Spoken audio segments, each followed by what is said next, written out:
ઉછાળો કઈ પીએસયુ બેંકમાં જોરદાર દમ દેખાયો છે?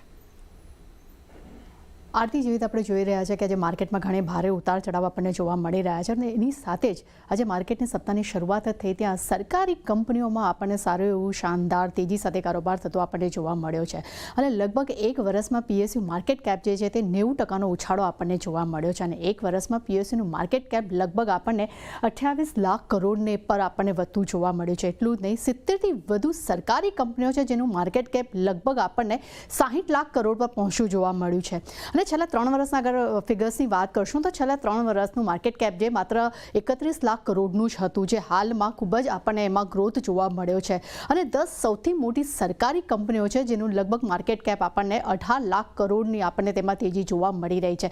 હવે નજર કરીએ કે પૂરા એક વર્ષમાં કઈ કંપનીનું માર્કેટ કેપ કેટલું વધ્યું છે અને કઈ કંપનીએ સૌથી વધુ સપોર્ટ આપ્યો છે।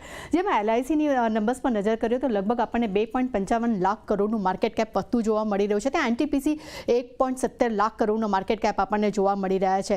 ત્યાં જ ONGC અને IOCની વાત કરશું ત્યાં પણ લગભગ આપણને 1.40 થી 1.52 લાખ કરોડના માર્કેટ કેપ પહોંચ્યા જોવા મળ્યા છે। કોલ ઇન્ડિયાની વાત કરીએ તો ત્યાં પણ લગભગ આપણને 1.35 લાખ કરોડનું માર્કેટ કેપ જોવા મળ્યું છે। HLના ફિગર્સ પર નજર કરશું તો ત્યાં પણ આપણે લગભગ 1.20 લાખ કરોડનું માર્કેટ કેપ આપણને વધતું જોવા મળી રહ્યું છે। ત્યાં જ પાવર ગ્રીડ, PFC અને REC જેવા શેર્સ પર નજર કરીએ તો તેનું માર્કેટ કેપ લગભગ આપણને 1 લાખ કરોડથી લઈને 1.25 લાખ કરોડનું માર્કેટ કેપ વધતું આપણને જોવા મળ્યું છે। ત્યાં નિફ્ટીની દિગ્ગજ કંપની SBIના માર્કેટ કેપ પર પણ લગભગ આપણને સારો એવો ઉછાળો જોવા મળ્યો છે અને તે 95,000 કરોડનું માર્કેટ કેપ પહોંચવું જોવા મળ્યું છે। હવે નજર કરીએ કે કઈ સરકારી કંપનીઓ જેને સૌથી સારા રિટર્ન્સ એક વર્ષમાં આપ્યા છે, જેમાં ખાસ કરીને અગર નજર કરીએ તો IFCI અને SJVN જેવી કંપનીએ લગભગ આપણને 450% આપણને પોઝિટિવ રિટર્ન્સ આપણને આવતા જોવા મળ્યા છે। NBCCની વાત કરશું ત્યાં પણ લગભગ આપણને 392% આપણને પોઝિટિવ રિટર્ન્સ જોવા મળ્યા છે। ત્યાં હુડકો અને REC જેવી કંપનીમાં આપણને 350 થી 350 સુધીના પોઝિટિવ રિટર્ન્સ આપણને જોવા મળ્યા છે। ત્યાં જ ઇરકોન તરફ અને PSC તરફ નજર કરશું ત્યાં પણ લગભગ આપણને 300%ના પોઝિટિવ રિટર્ન્સ જોવા મળ્યા છે।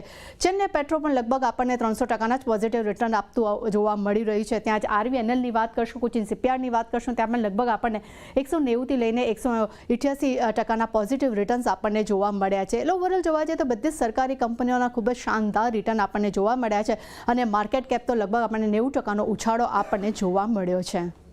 એ તો એક